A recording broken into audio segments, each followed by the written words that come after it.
A couple of years ago, I found myself in a situation that still gives me chills when I think about it. I was living alone in a small house just outside Seattle, Washington. It was a quiet neighborhood in Bellevue, one of those places where everyone knows each other by name and nothing much ever happens. My little house was tucked away on a cul-de-sac, surrounded by tall pine trees that made it feel secluded and peaceful. I had moved there about 6 months earlier for a new job in the tech industry.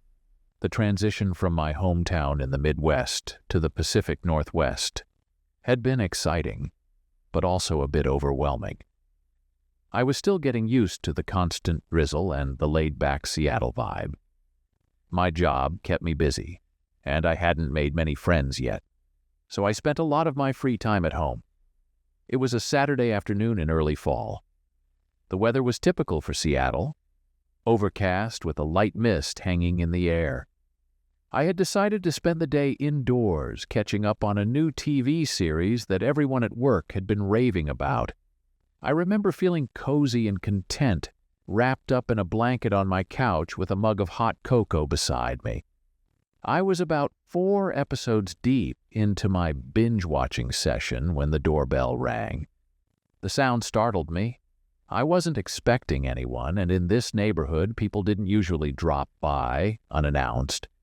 I paused my show and got up, a bit annoyed at the interruption. As I approached the door, I could see a figure through the frosted glass panel. It looked like someone in a uniform. My first thought was that it might be a package delivery, even though I couldn't remember ordering anything recently. Still, with all the online shopping I did, it wasn't uncommon for me to forget about an order. I opened the door, and sure enough, there was a man standing there in what looked like a delivery uniform. He was holding a medium-sized box and had a clipboard tucked under his arm. He greeted me with a smile, but something about it didn't quite reach his eyes. The man asked if I could sign for the package. I hesitated for a moment, trying to recall if I was expecting any deliveries.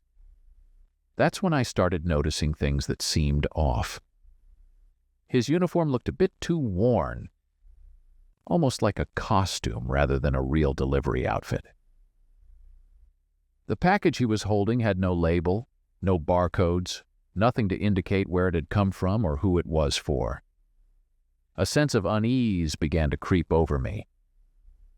I asked him who the package was for, thinking maybe it was meant for one of my neighbors. His smile faltered for a split second before he said it was addressed to this house. Something in his tone made the hairs on the back of my neck stand up.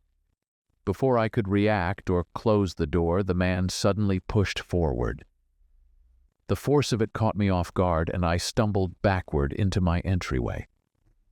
The delivery man followed, quickly closing the door behind him. In an instant, the situation had changed from strange to terrifying. The man's demeanor completely transformed. The fake friendly smile was gone, replaced by a hard, determined look. He demanded money, his voice low and threatening. I felt my heart racing, my mind struggling to process what was happening. This quiet Saturday afternoon had turned into a nightmare in a matter of seconds. I tried to stay calm, even as panic threatened to overwhelm me. I told him I didn't have any cash in the house, which was true. Like most people these days, I rarely carried cash and did most of my transactions electronically. The man didn't seem to believe me at first, insisting that I must have some money hidden away. As he became more agitated, I frantically tried to think of a way out of this situation. That's when an idea struck me. I told him that while I didn't have cash, I could transfer money to him electronically if he let me get my phone from the living room. It was a risky move, but I hoped it might buy me some time and give me access to my phone. To my relief, he agreed, but warned me not to try anything stupid. He followed closely behind me as I walked to the living room, his presence looming over me like a shadow. I could feel my hands shaking as I picked up my phone from the coffee table. I pretended to fumble with the banking app, all the while discreetly sending a text to my friend Lisa, who lived a few blocks away. The message was brief but clear. "Call 911. Intruder in my house. I hit send and prayed that Lisa would see the message quickly. The man was growing impatient, demanding to know what was taking so long. I made up an excuse about the app being slow, trying to buy more time. Every second felt like an eternity as I hoped for Lisa to get my message and for help to arrive.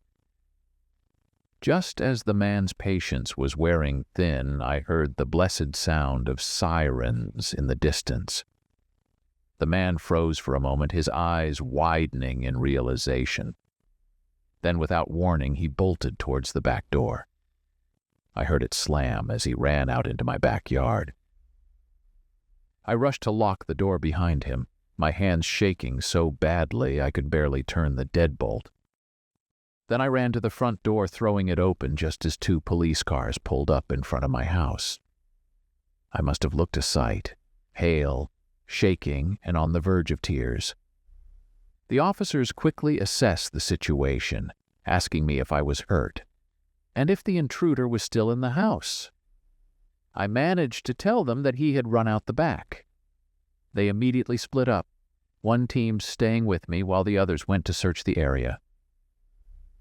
As I sat on my porch, giving my statement to one of the officers, I heard a commotion from the backyard.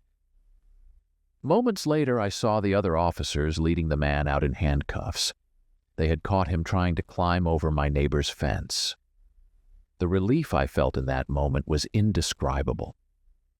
The next few hours were a blur of police statements, crime scene investigators taking photos and dusting for fingerprints, and concerned neighbors gathering to see what all the commotion was about. Lisa arrived at some point, enveloping me in a tight hug and repeatedly asking if I was okay. As the adrenaline wore off, the reality of what had happened began to sink in. The police informed me that the man they had arrested was wanted for a string of similar crimes in the area.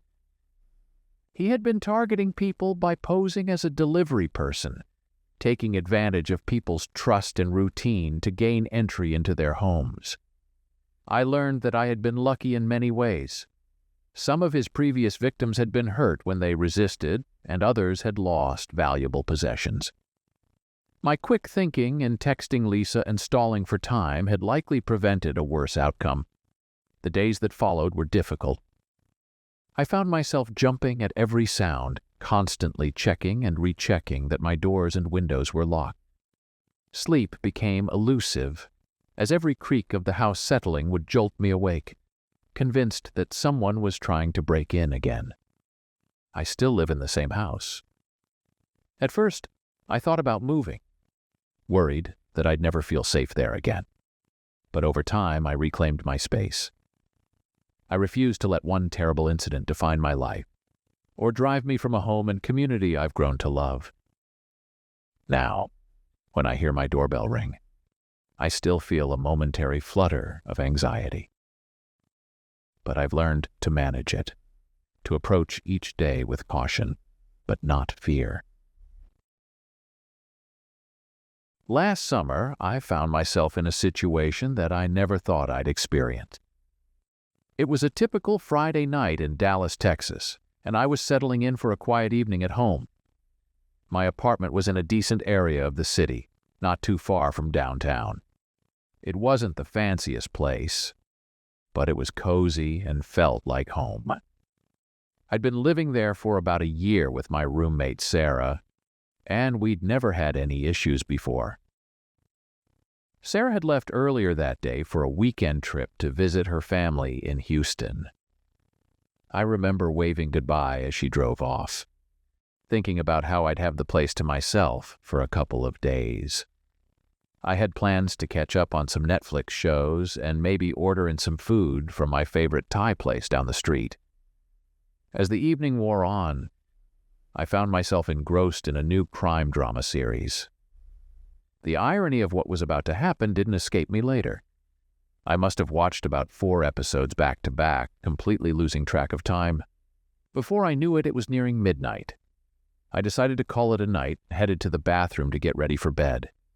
As I was brushing my teeth, I heard a noise that made me pause, It sounded like it came from outside the apartment, maybe in the hallway. I didn't think much of it at first. After all, people come and go at all hours in an apartment building. But then I heard it again. This time it was unmistakable. Footsteps.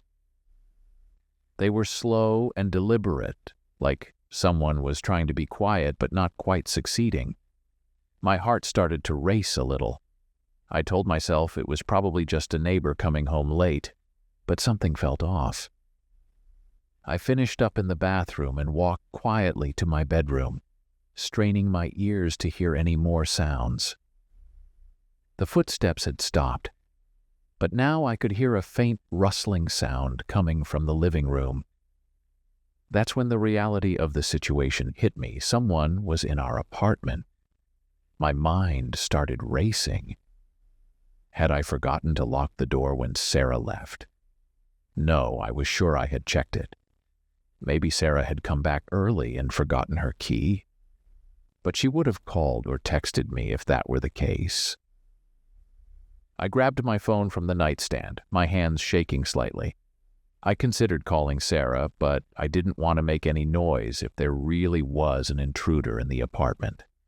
Instead, I opened my text messages and sent a quick SOS to my friend Mike, who lived in the building next door. I told him I thought someone was in my apartment and asked him to call the police if he didn't hear back from me in the next 5 minutes. The footsteps started again, this time moving towards the bedrooms. I could feel my heart pounding in my chest. I looked around frantically, trying to decide what to do. Hide? Try to escape? Confront the intruder? None of the options seemed good. In the end, I decided to hide. I slipped into my closet as quietly as I could, pushing aside hangers and shoeboxes to make space for myself. I pulled the door almost closed, leaving just a tiny crack so I could see out into the room. From my hiding spot, I could hear the intruder more clearly now. The footsteps were definitely too heavy to be Sarah's. I heard drawers opening and closing, the sound of things being moved around. My mind raced with possibilities. Was it a burglar? Someone with more sinister intentions? I dialed 911 on my phone, my finger hovering over the call button. I was afraid to make the call, worried that the intruder might hear me talking. But as the sounds of ransacking got louder, I knew I had to do something. I pressed the call button and held the phone to my ear, my heart pounding so loudly I was sure the intruder would hear it. When the operator answered, I whispered as quietly as I could, explaining the situation. The operator was calm and reassuring, telling me that help was on the way and to stay hidden. As I was on the phone, I heard my bedroom door open. I held my breath, trying to make myself as small and quiet as possible in the closet. Through the crack in the door, I could see a shadow moving around my room. The intruder was muttering to himself, sounding frustrated. I couldn't make out what he was saying, but the tone was angry. I watched in horror as he rifled through my dresser drawers, tossing clothes and belongings onto the floor. He moved to my desk next, opening drawers, shuffling through papers. I silently thanked my past self for putting my laptop in my bag, which was with me in the closet. The minutes felt like hours as I sat there, barely breathing, watching this stranger go through my things. I kept the line open with the 911 operator, who periodically whispered reassurances that help was coming. Finally, after what seemed like an eternity, I heard sirens in the distance. The intruder heard them too. He suddenly stopped what he was doing and stood still for a moment. Then, without warning, he bolted out of the room. I heard his heavy footsteps running through the apartment and then the sound of the front door slamming shut. I stayed in the closet, unsure if it was safe to come out. The operator on the phone told me to stay put until the police arrived. A few minutes later, I heard loud knocking at the front door and voices identifying themselves as police officers. Shaking, I emerged from the closet and made my way to the front door. I opened it to find 2 officers standing there, looking concerned. They quickly entered the apartment, checking each room to ensure the intruder was gone. Once they confirmed the apartment was clear, they sat me down to take my statement. I told them everything that had happened, my voice still trembling. They were kind and patient, assuring me that I had done the right thing by hiding and calling for help. As I looked around the apartment, I was shocked by the mess. Drawers were pulled out, contents spilled onto the floor. Couch cushions were overturned and items from shelves were scattered everywhere. It looked like a tornado had torn through the place. The officers explained that there had been a string of break-ins in the area over the past few weeks. They suspected it was the same person or group responsible. They took some photos of the apartment and dusted for fingerprints, but warned me that these types of cases can be hard to solve. After the police left, I called Sarah to let her know what had happened. She was horrified and immediately said she'd come back early from her trip. I also called Mike, who came over right away to help me clean up and offered to let me stay at his place for the night. As I gathered some clothes and essentials to take to Mike's, the reality of what had just happened began to sink in. I felt violated, knowing that a stranger had been in my space touching my things. The apartment that had felt like a safe haven just hours ago now felt tainted and unsafe. That night, staying at Mike's, I barely slept. Every little noise made me jump, and I kept replaying the events of the evening in my mind. What if I hadn't hidden in time? What if the intruder had found me? The what-ifs were endless and terrifying. The next day, Sarah returned, and we spent hours putting the apartment back in order. We also met with the building manager to discuss improving security. They promised to install better locks and a security camera in the hallway, but it felt like too little, too late. Over the next few weeks, I found it increasingly difficult to feel comfortable in the apartment. I'd wake up in the middle of the night. Sure, I'd heard a noise.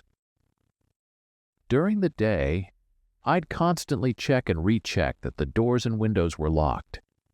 The sense of security I'd once felt in my own home was completely shattered. Sarah was supportive, but I could tell she was struggling too. We both jumped at unexpected noises and were hyper-vigilant about security. We started looking for a new place to live, somewhere that felt safer. About a month after the break-in, we found a new apartment in a different part of Dallas. It was a bit more expensive, but it had better security features, including a doorman and security cameras throughout the building. Moving was a hassle, but as soon as we were settled in the new place, I felt a weight lift off my shoulders. In the end, the police never caught the person who broke into our apartment. But I like to think that by calling for help and causing them to flee, I might have prevented them from targeting someone else. It's a small consolation, but it helps me find some meaning in an otherwise senseless act. A few years ago, I found myself in a situation that still sends shivers down my spine when I think about it. I had just moved to Chicago for a new job opportunity, excited about the change of scenery and the chance to live in a big city. After weeks of searching, I finally found a cozy studio apartment in the Lakeview neighborhood. It was small, but perfect for a single person like me, and I fell in love with it immediately. The apartment was on the 3rd floor of an older building with big windows that let in plenty of natural light. The hardwood floors creaked a bit, but I found it charming. The kitchen was tiny but functional, and the bathroom, while not luxurious, was clean and recently updated. It felt like a steal for the price, especially considering the location. I spent the first few weeks settling in, arranging my furniture and getting to know the neighborhood. I discovered a great little coffee shop just around the corner and a park nearby where I could go for runs. Everything seemed perfect, and I felt like I was finally starting to build a life for myself in Chicago. My job kept me busy during the day, and I often came home tired, but satisfied. I'd usually spend my evenings watching TV, reading, or video chatting with friends and family back home. It was a simple routine, but I was content. About a month into living there, I started noticing some odd things. At first, they were so small that I barely paid attention. I'd come home and feel like something was slightly off, but I couldn't put my finger on what it was. Maybe a book on my shelf was in a different position, or a cup I thought I'd left on the coffee table was in the sink. I brushed these occurrences off, telling myself I was just forgetful or too tired to remember exactly how I'd left things. After all, living alone in a new city was bound to be a bit disorienting, right? But as time went on, the incidents became more noticeable and harder to explain away. One evening, I came home to find my TV on. I stood in the doorway, keys still in hand, staring at the screen in confusion. I was certain I had turned it off before leaving for work that morning. I always did.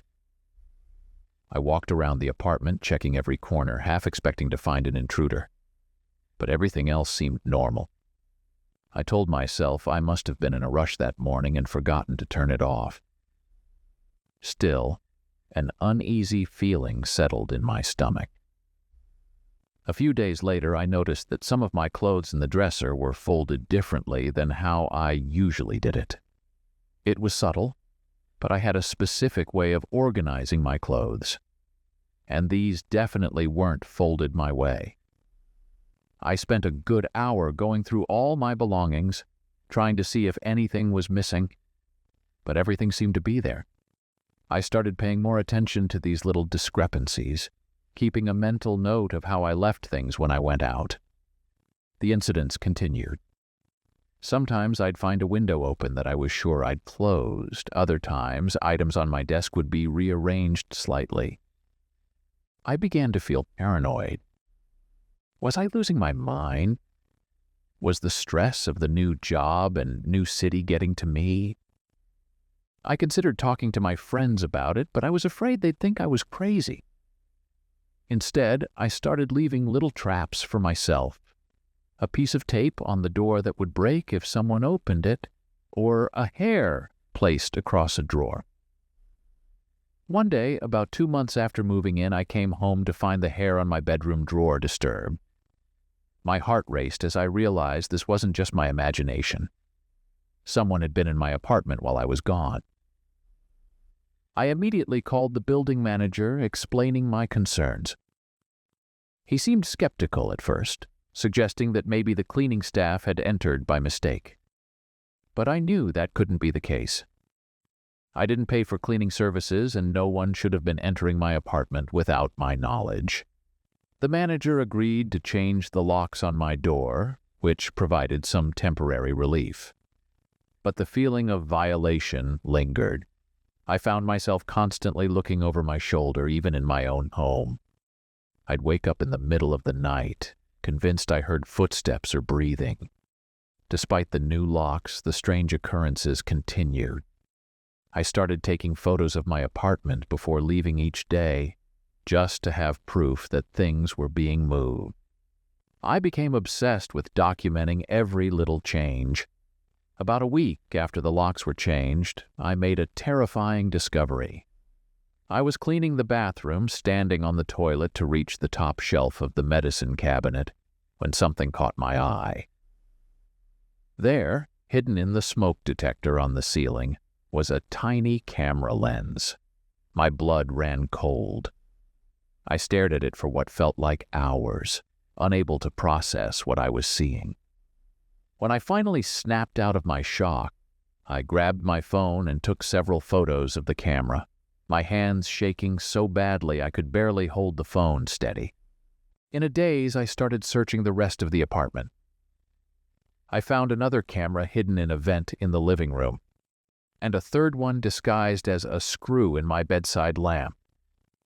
The realization that someone had been watching me, invading my privacy in the most intimate way possible, made me physically ill. I grabbed my essentials and ran out of the apartment, not even bothering to lock the door behind me. I went straight to the police station, where I filed a report and showed them the photos I'd taken. The officers were concerned and sympathetic, assuring me they would investigate. I couldn't bear the thought of going back to the apartment, so I called my friend Sarah, who lived in the suburbs. Through tears, I explained what had happened, and she immediately offered to let me stay with her. The next few days were a blur of police interviews, visits back to the apartment with investigators, and sleepless nights at Sarah's place. The police found a total of 5 hidden cameras in my apartment. They also discovered that the cameras were wireless and connected to the building's Wi-Fi network, meaning whoever installed them could have been accessing the feed from anywhere. The building manager was horrified when he learned about the cameras. He swore he had no idea and promised to cooperate fully with the investigation. The police interviewed all the building staff and residents, but no one seemed to know anything. As the investigation continued, more disturbing details emerged. The cameras had been installed professionally, suggesting this wasn't just some random peeping Tom, but someone with technical knowledge and access to sophisticated equipment. The police forensics team worked to trace the signal from the cameras, hoping to find where the feed was being sent. Meanwhile, I was left to grapple with the knowledge that my privacy had been completely violated. How long had the cameras been there? Who had been watching me? The questions kept me up at night. I couldn't bring myself to go back to the apartment, even after the police had removed all the cameras and swept for any additional devices. The thought of sleeping in that bed, using that bathroom, living in those rooms where I had been secretly watched, made my skin crawl. Sarah was incredibly supportive, letting me stay with her as long as I needed. But I knew I couldn't impose on her forever. I started looking for a new place to live, this time with a paranoid attention to detail that I'd never had before. The investigation dragged on for weeks. The police followed several leads, but nothing seemed to pan out. They discovered that the cameras had been installed about a month before I moved in, suggesting that I might not have been the intended target, but rather just the unlucky tenant who ended up in that apartment. This realization brought a mix of relief and renewed fear. On one hand, it meant that whoever had installed the cameras probably wasn't targeting me specifically. On the other hand, it meant that this person had access to the building and apartments even when they were supposed to be empty. As I searched for a new place to live, I found myself scrutinizing every potential apartment with an intensity that probably seemed crazy to the realtors showing me around. I checked every vent, light fixture, and smoke detector. I asked about the Wi-Fi setup, the maintenance staff, the security measures. Finally, after nearly a month of searching, I found a place that felt safe. It was a newer building with much stricter security measures, including key fob access and 24/7 surveillance cameras in all common areas. The apartment itself was on a high floor, making it less accessible from the outside. I continued to reside in Chicago, in the same apartment I relocated to following the incident. A couple of years ago, I found myself in a situation that still makes my skin crawl when I think about it. I was living in a small apartment in Astoria, Queens, New York City. It was a cozy little place, nothing fancy, but it was my first solo apartment, and I was proud of it. The building was an older walk-up, 5 stories tall, with about 4 apartments on each floor. I was on the 3rd floor, apartment 3B. I had moved to New York about a year earlier for a job in advertising. The city was everything I had hoped for. Exciting, fast-paced, and full of opportunities. But it was also exhausting, especially for a small-town girl like me. I was still getting used to the constant noise, the crowds, and the general hustle and bustle of city life. It was a Friday night in late October. The weather had just started to turn chilly, and there was a crisp autumn feel in the air. I remember looking forward to this particular evening all week. Work had been incredibly hectic, with back-to-back client meetings and looming deadlines. All I wanted was a quiet night in, maybe order some takeout, watch a movie, and just relax. I got home around 7 p.m., later than usual because I had stopped at the grocery store to pick up some essentials. As I climbed the stairs to my apartment, the elevator was perpetually out of order. I could hear the usual sounds of my neighbors. Kids running around, a TV blaring, someone practicing what sounded like the violin rather poorly. It was all part of the soundtrack of my life in New York, and despite its chaotic nature, it had become oddly comforting. Once inside my apartment, I changed into my comfiest sweatpants and an old college t-shirt. I heated up some leftover pasta, poured myself a glass of wine, and settled on the couch with my laptop to browse through Netflix. I finally decided on a rom-com I'd been meaning to watch for ages. As the movie played, I found myself finally unwinding from the stress of the week. The wine was helping too, I have to admit. I was just starting to feel drowsy when there was a knock on my door. I glanced at the clock on my phone. It was just after 10 p.m. At first I thought maybe I had imagined it. Who would be knocking on my door at this hour? But then it came again, a bit louder this time. I paused the movie and got up, a little annoyed at the interruption of my peaceful evening. I approached the door cautiously. Living in New York, you quickly learn to be wary of unexpected visitors, especially at night. I looked through the peephole and saw a man standing there. He was wearing dark blue overalls and holding a toolbox. My first thought was that he looked like a plumber or maintenance worker. The man knocked again, and this time he called out, saying he was from building management. He mentioned something about a leak reported in the apartment below mine and said he needed to check my bathroom plumbing. I hesitated. It seemed odd for maintenance to show up so late, but then again, this was New York. I'd learned that things often operated on their own strange schedule here. And if there really was a leak, I didn't want to be responsible for any damage to my downstairs neighbor's apartment. Against my better judgment, I decided to let him in. I unlocked the door and opened it, keeping the chain on. The man smiled and held up an ID badge, but it was too dark in the hallway for me to read it properly. He repeated his story about the leak and asked if he could come in to check the bathroom. I unhooked the chain and let him enter. As he walked past me, I caught a whiff of cigarette smoke and something else I couldn't quite place. He went straight to the bathroom, his toolbox clanking as he walked. I followed him part way, hovering near the bathroom door as he entered. He turned on the faucet and bent down to look under the sink. I stood there awkwardly, not sure if I should stay and watch or go back to the living room. After a few minutes of him fiddling around, I started to feel uneasy. Something just didn't feel right. I decided to go back to the living room to grab my phone, just in case. As I turned away from the bathroom, I heard a noise that didn't sound like plumbing work. It was more like drawers opening and closing. My heart started racing.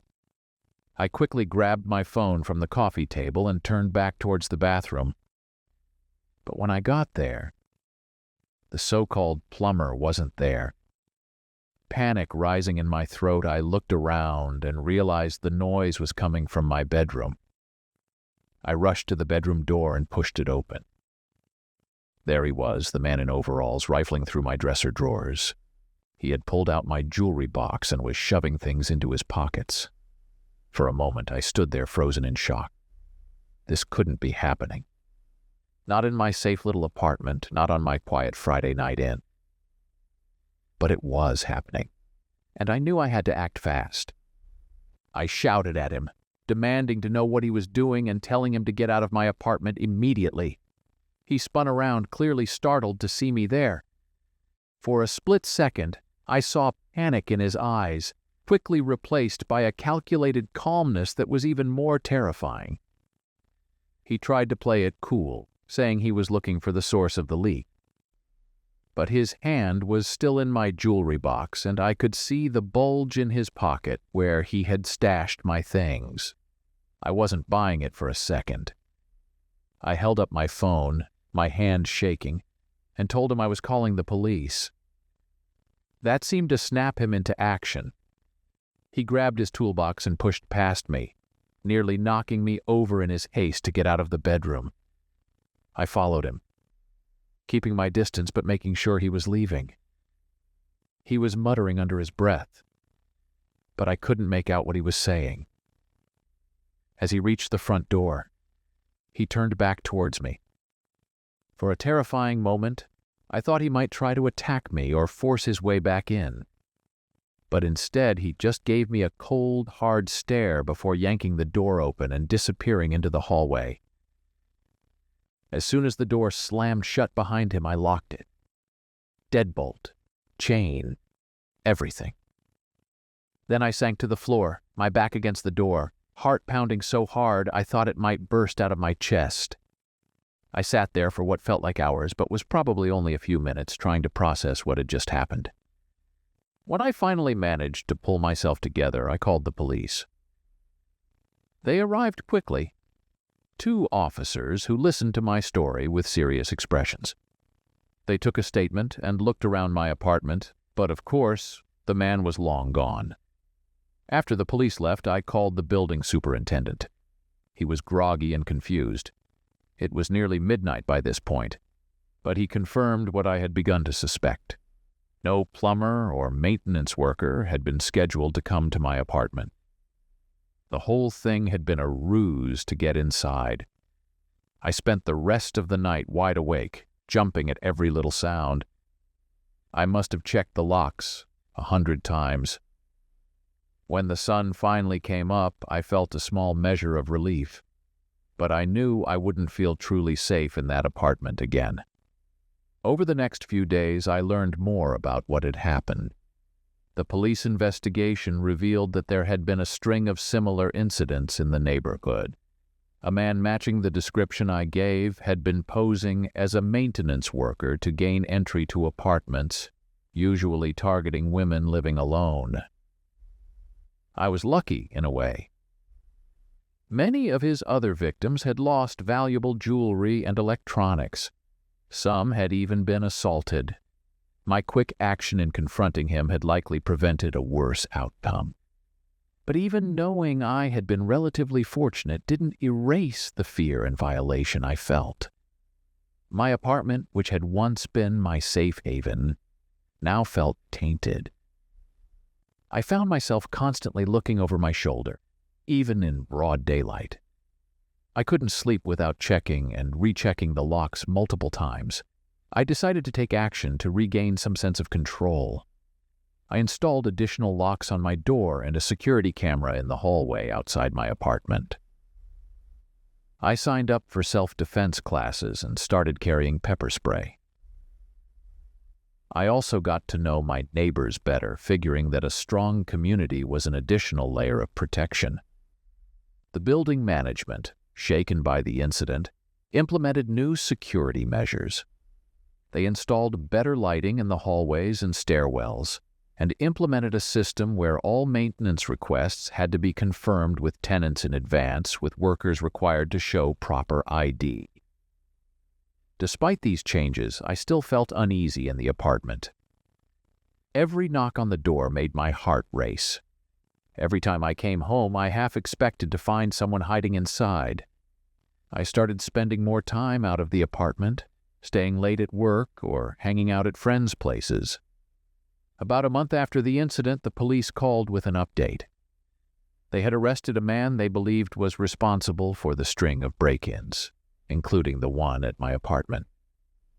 They asked if I would be willing to look at a photo lineup to see if I could identify him, I agreed, even though the thought of seeing his face again made my stomach churn.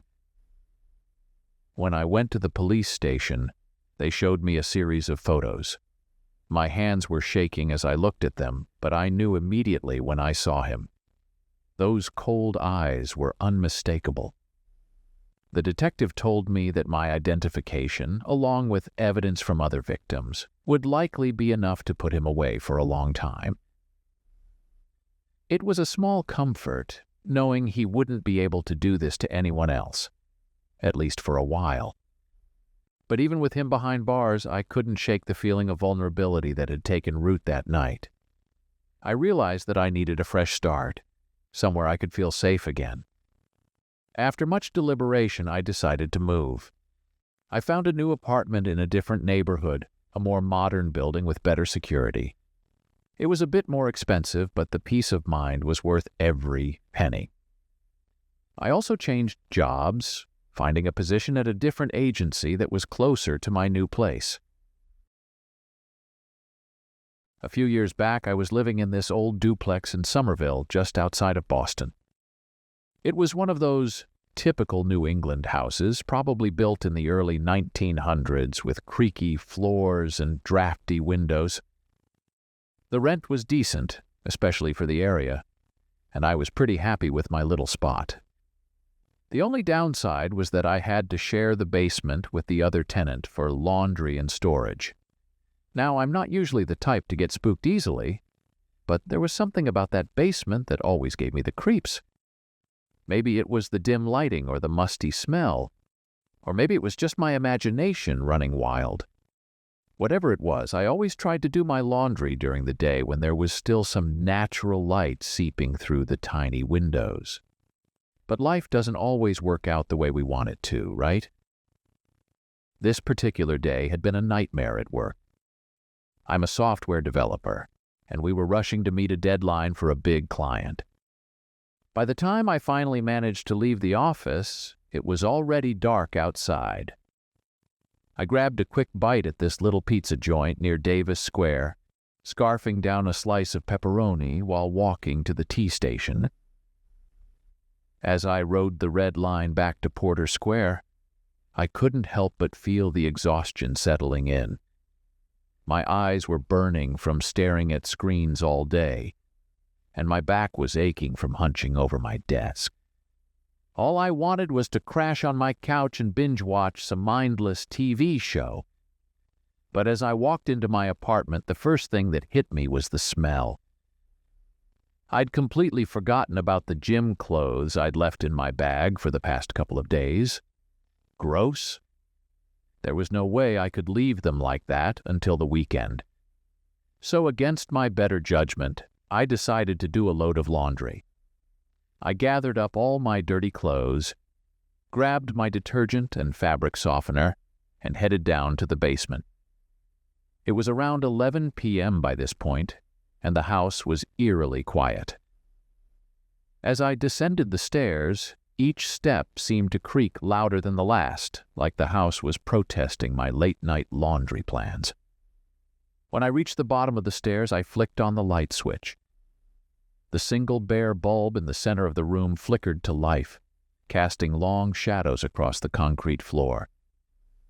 The basement was a mess of cardboard boxes, old furniture, and forgotten junk. My landlord had promised to clear it out months ago, but like most of his promises, it never happened. I made my way over to the ancient washing machine, trying not to trip over the clutter. As I started sorting my clothes, I couldn't shake this uneasy feeling. You know when you're alone, but you don't feel alone? It was like that. I tried to rationalize it, telling myself it was just the stress from work and lack of sleep, making me paranoid. I had just finished loading the washer and was about to pour in the detergent when I heard it. A soft shuffling sound like something moving against cardboard. I froze, my hand still holding the detergent bottle mid-pour. For a moment, I thought maybe it was just the pipes or the old house settling. But then I heard it again, closer this time. My heart started racing, and I could feel the adrenaline coursing through my veins. I slowly turned around, my eyes scanning the dimly lit room. The flickering light wasn't helping, creating moving shadows that played tricks on my eyes. I tried to convince myself it was nothing, just my imagination getting the better of me. But then I saw it. In the far corner of the basement, partially hidden behind a stack of boxes, was a dark shape. At first I thought it might be a garbage bag or some old clothes. But as I stared, trying to make sense of what I was seeing, the shape moved. I felt like I was in one of those horror movies where the character does exactly what you're screaming at them not to do. I knew I should run, but my feet felt glued to the floor. My mind was racing, trying to come up with a rational explanation for what I was seeing. That's when the shape stood up, and I realized with horror that it was a person. A man, to be exact. He was tall and thin, with long, matted hair and a scraggly beard. His clothes were filthy and torn, hanging off his frame like rags. But what really got me were his eyes. Even in the dim light, I could see them clearly, wide and wild, staring right at me. For what felt like an eternity, we just stood there, locked in a staring contest. My brain was screaming at me to move, to run, to do something, but my body wouldn't respond. It was like one of those nightmares where you're trying to run, but your legs won't work. Finally, some primal instinct kicked in, and I bolted. I don't even remember running up the stairs. One moment I was in the basement, and the next I was slamming my apartment door behind me, fumbling with the lock with shaking hands. Once I was sure the door was locked, I collapsed against it, my heart pounding so hard I thought it might burst out of my chest. My mind was racing, trying to process what had just happened. Who was that man? How long had he been down there? Was he still there? With trembling hands, I pulled out my phone and dialed 911. The dispatcher's calm voice was a stark contrast to my panicked rambling as I tried to explain the situation. She assured me that officers were on their way and advised me to stay in my apartment with the doors locked. Those next few minutes felt like hours. Every creak of the floorboards, every gust of wind outside made me jump. I kept imagining the man somehow getting into my apartment, even though logically I knew all the doors and windows were locked. When I finally heard the police sirens, it was like a weight lifted off my chest. I went to the window and saw 2 police cruisers pulling up outside. 4 officers got out, and I buzzed them into the building. After checking that I was okay, 2 of the officers went down to the basement while the other 2 stayed with me. They asked me to describe what I'd seen, and I did my best to recount the events, though it all felt like a blur. A few minutes later, we heard voices from downstairs, and then the 2 officers reappeared, escorting the man I'd seen. Seeing him in the brighter light of the hallway, he looked even more disheveled than I'd first thought. He wasn't resisting or causing any trouble. He just looked lost. One of the officers explained that the man was homeless and had been using our basement as a place to sleep. Apparently, he'd found a way to jimmy open one of the small basement windows and had been sneaking in and out for who knows how long. I felt a mix of emotions. On one hand, I was relieved that he wasn't some violent criminal. On the other hand, the idea that someone had been living in our basement without anyone knowing was deeply unsettling. How many nights had I slept soundly while a stranger was just a floor below me? The police took the man into custody, not to arrest him, but to connect him with social services. They assured me they'd do a thorough check of the basement and secure the windows. They also suggested I talk to my landlord about improving the security of the building. After the police left, I sat on my couch, still trying to process everything that had happened. The adrenaline was wearing off, leaving me feeling drained, jittery at the same time. There was no way I was going back down to the basement that night, so my laundry would have to wait. I called my landlord, waking him up to tell him what had happened. He seemed more annoyed about being woken up than concerned about the security breach. He grudgingly agreed to come by in the morning to check things out. Sleep was out of the question, so I spent the rest of the night binge-watching a sitcom on Netflix, trying to distract myself from replaying the events in my head. Every time I started to doze off, I'd jerk awake, imagining I heard noises from downstairs. The next morning, my landlord showed up, looking hungover and irritable. He half-heartedly checked the basement windows, hammering a few extra nails into the frames as if that would solve the problem.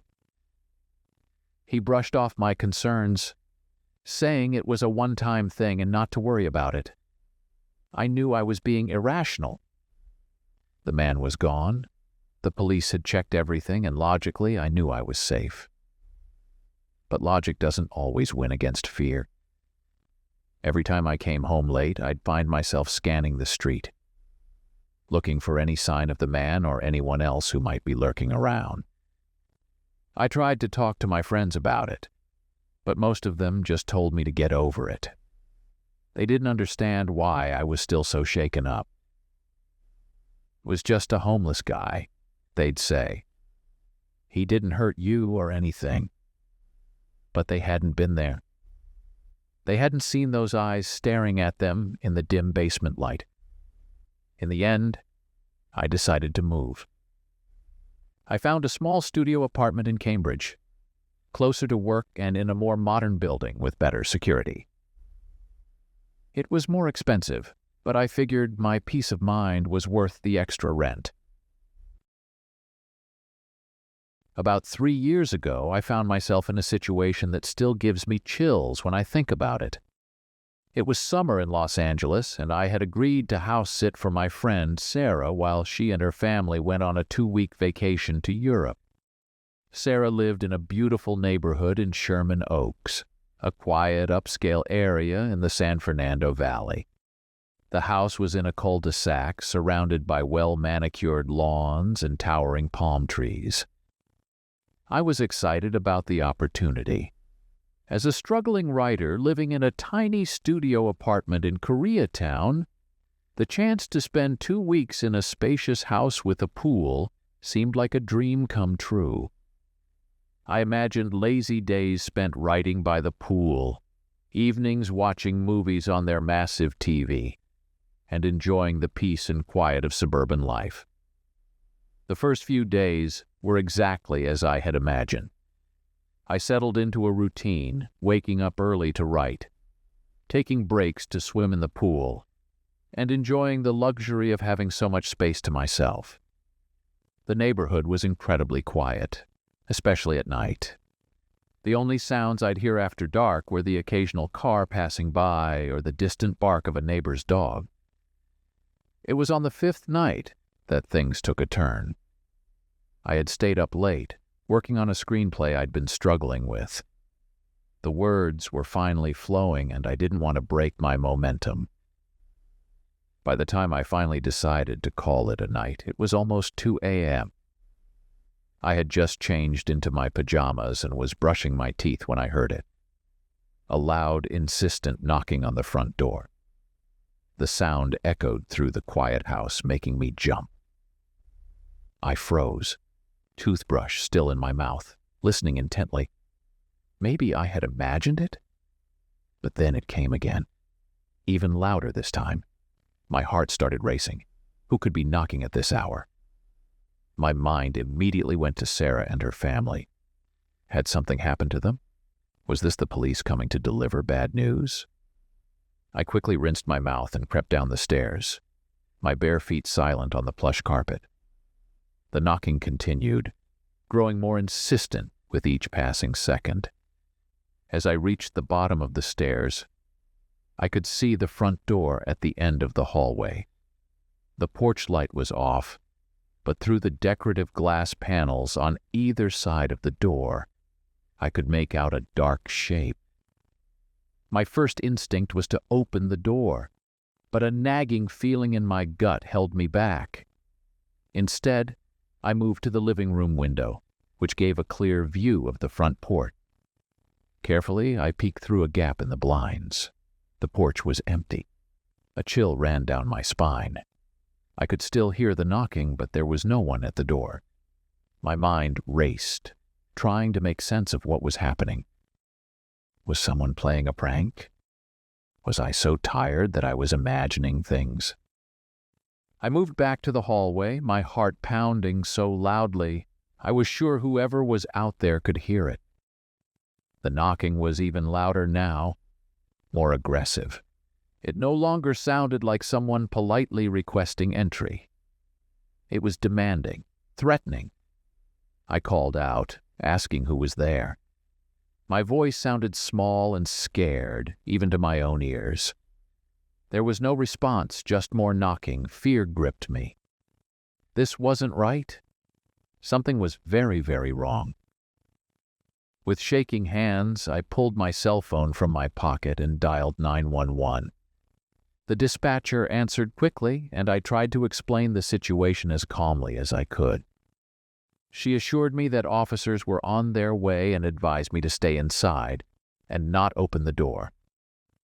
As I was talking to the dispatcher, the knocking suddenly stopped. The silence that followed was almost as terrifying as the knocking had been. I stood there in the hallway, phone pressed to my ear, straining to hear any sound from outside. Minutes passed, feeling like hours. I jumped at every little creak of the house settling, every rustle of leaves outside. The dispatcher stayed on the line with me, her calm voice a lifeline in the midst of my panic. Finally, I heard the sound of a car pulling up outside. The dispatcher confirmed it was the police and told me I could hang up. I watched through the window as 2 officers got out of their patrol car and approached the house, flashlights scanning the area. I opened the door, relief washing over me at the sight of the uniformed officers. They asked me to stay inside while they checked the perimeter of the house. I watched anxiously as their flashlight beams moved around the property. After what seemed like an eternity, they came back to the front door. They hadn't found anyone, nor any signs of attempted break-in. They asked me questions about what I'd heard and seen, taking notes and exchanging glances that I couldn't quite interpret. One of the officers suggested it might have been kids playing a prank, or maybe someone who had the wrong house and left when they realized their mistake. But something in their tone told me they weren't entirely convinced by these explanations. They did a quick walkthrough of the house at my request, checking to make sure no one had managed to get inside.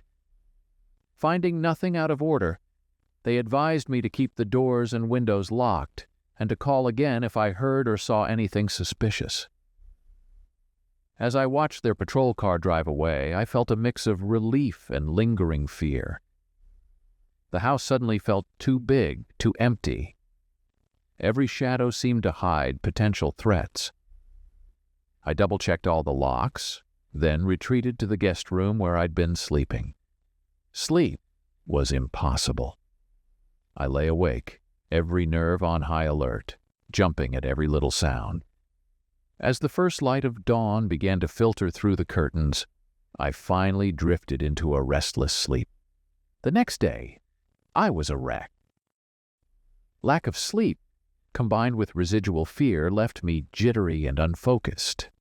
I couldn't concentrate on my writing, couldn't relax by the pool. I kept replaying the events of the night before in my mind, trying to make sense of what had happened. I decided to do some investigating of my own. I walked around the house, checking for any signs of disturbance, but found nothing. Then I ventured out into the neighborhood, hoping to talk to some of the neighbors. Maybe someone had seen or heard something. The first few houses I tried, no one was home. At the 4th house, an elderly woman answered the door. When I explained what had happened and asked if she'd heard anything, she looked troubled. She hadn't heard anything last night, she said, but a similar incident had occurred a few weeks ago at another house in the neighborhood. This information sent a chill through me. It wasn't an isolated incident. Something was going on in this seemingly peaceful neighborhood. I spent the rest of the day making inquiries, talking to any neighbors who were home. A few had stories similar to mine, late-night knocking, but no one there when they checked. One man said he'd seen a car he didn't recognize driving slowly through the cul-de-sac late at night on several occasions. As evening approached, my anxiety grew. The thought of spending another night in the house alone was terrifying. I called my friend Mike, who lived in Burbank, and asked if I could stay with him for the night. He agreed, sounding concerned when I briefly explained the situation. I packed an overnight bag and left a note for Sarah in case she tried to contact the house while I was gone. As I drove to Mike's place, I felt guilty for abandoning my house-sitting duties, but the relief of not having to spend another night in that house outweighed the guilt. Mike was a great friend. He listened to my story without judgment, offered me a beer, and did his best to distract me with funny stories and bad movies.